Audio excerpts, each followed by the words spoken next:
Today I would like to speak about a very special subject.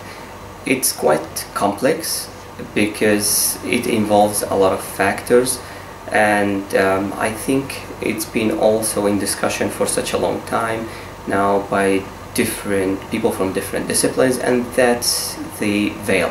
The veil, or the cover, that many ladies use in Orient, and especially, of course, if we talk about the people that come, or the ladies that come from a Muslim background.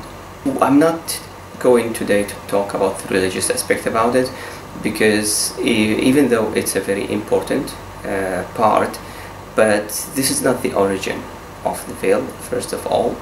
And then the second is that there is not much to say about it. If this is actually something that women wear because of religious reason, then that's it.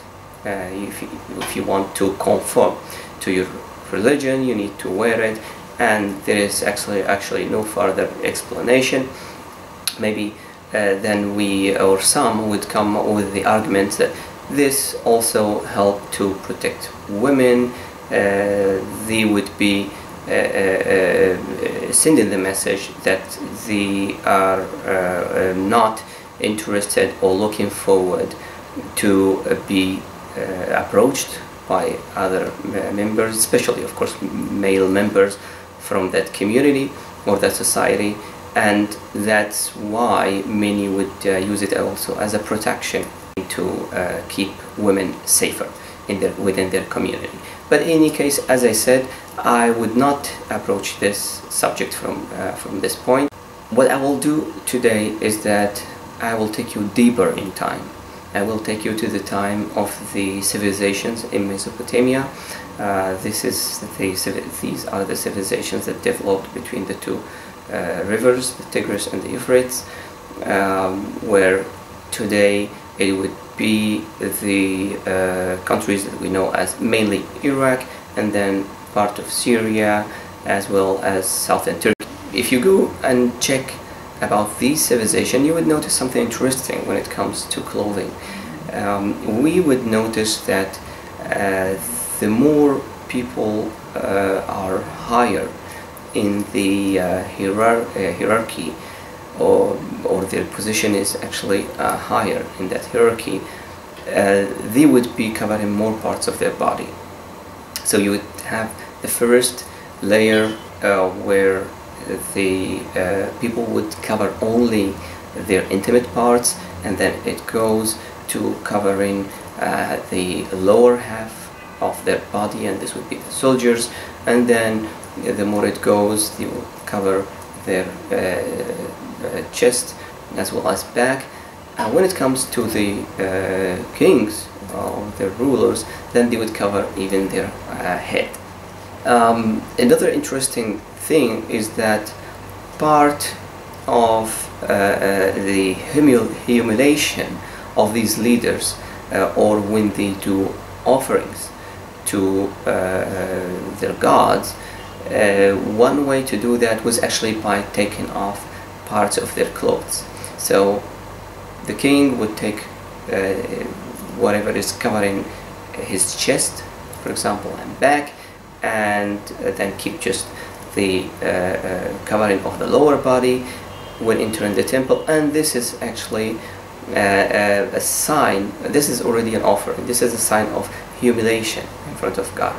So he does this. Why I went back to that point? Because this is actually stayed in the consciousness of people in the Orient, especially here in Arabia. Culturally speaking, and through centuries, millenniums and centuries, people in Arabia would consider covering as a mark of distinction, a mark of respect. If you cover your body, or the more you cover your body, it means that you're richer, and that looks also obvious because, especially in the past, the textile would cost any fabrics in order to have it, and then export it, buy it, etc. All this include a lot of potential when you're talking economically. So this part was there, and because of that, it was still linked even till the very recent days. And here I'm talking about today's cultures that we live with in Arabia. Now obviously this concept was there for millenniums and centuries, and when Islam came over 1,000 years ago, that was there, even though at least in general the main idea was not to cover the parts of the body, not to provoke, or even to conform to a certain concept within their community. It was in most of the time only linked to these noble women in the society. These are the women that would be more covered and wouldn't show the other parts of their body that the other women in the society can. And this was a way to distinguish them. What does this leave us with? In fact, it was always linked to respect, first of all, to the women that are wearing a veil or covering parts of their body. And obviously when Islam came, it was more generalized. It was like not just these noble ladies are the ones that are requested to wear the veil, but everyone from the believers also need to. And here another reason was introduced, because then it keeps the hearts of the people within the community more pure. In fact, and this is a concept that you can see in the Arabian culture, because what we are agreeing that we can see with no breaching to nor the cultural nor religious values of the societies in Arabia today is the face of women, the hands and the feet. Some would go to the point of covering them completely, but mostly this is because of cultural reasons, even though sometimes it would be shown as a religious precaution or something, or a way to show that we are more dedicated to the religion. But but the effect of this is that in Arabia people are more sensitive, I would say, or observative of detail. In Arabia, and because of all of that, the men at least, and of course everyone in the society, are more focused on the face. When men usually notice a woman in Arabia, the face attracts their attention, because in a way maybe this is what they can see, and because of that they would be the ones that would notice the color of the eye, the shape of the nose, the shape of the lips, the cheeks. All this would actually be the main attraction of their attention when they look at a woman. Because we know that in every society there are norms. The attraction between men and women is the most common attraction that we see worldwide, and specifically in Arabia. Even though religions was there, this was never opposed. It was always encouraged when it goes on through the legitimate way. And because of this, in poetry or in the Arabic language, we find actually hundreds of words that would be used to describe the shape and color of the eye, the shape of the nose, and all these details that I just mentioned now, and distinguish the differences between them. This or this highlight on this part of the body it played a very important role within the society, because it took part of the sensuality, great part of it, so people would be more romantic in a way, and this is what we can find in their poetry. In Arabia, and for centuries, it was actually the biggest highlight, the way to express one's feeling, one's thoughts, and there was not much of censorship in it. So when we go through their thought in poetry, then we get closer to the point. There are actually many examples that I can use in poetry, but I've chosen one because I thought it is really representative of the idea that I want to share with you. So here the poet says, "I like pride and humiliation in my beloved one." So yeah, obviously he expressed that he likes the pride, and the pride was a very important part of people in Arabia in general, men and women. They always show that they are proud of their tribes, their country, their belongings, their strength, their beauty, etc. And humiliation, obviously he likes also that his beloved one do not be always pride and kind of arrogant on him, but also submissive at times.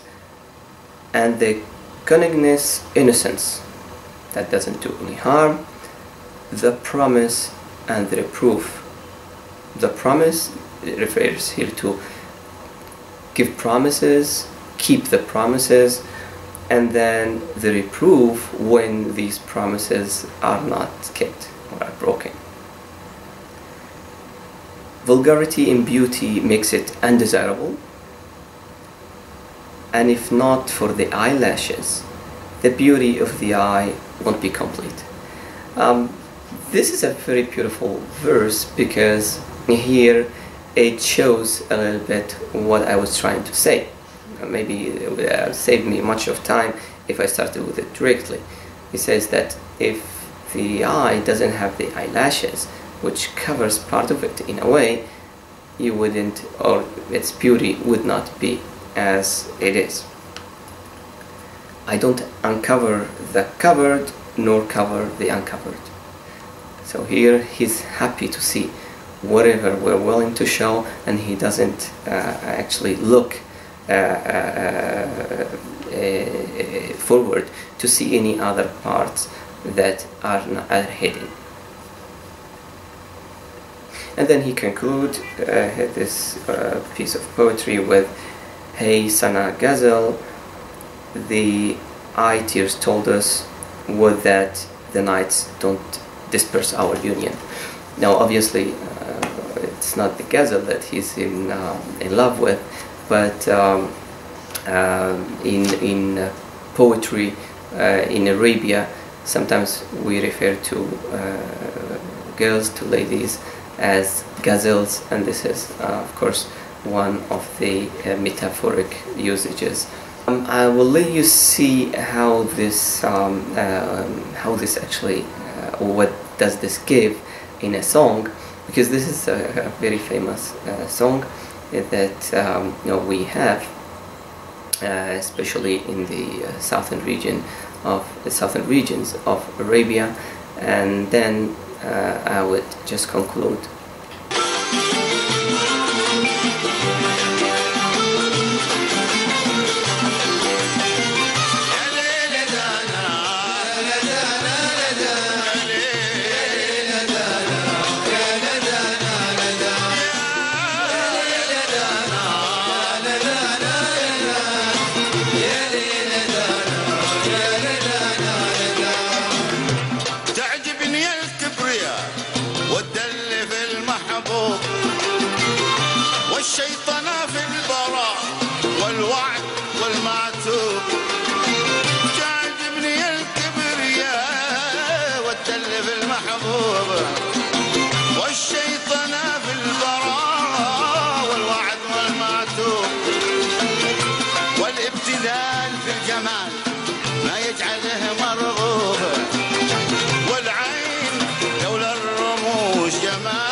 So as we saw, the concept of covering is linked to respect.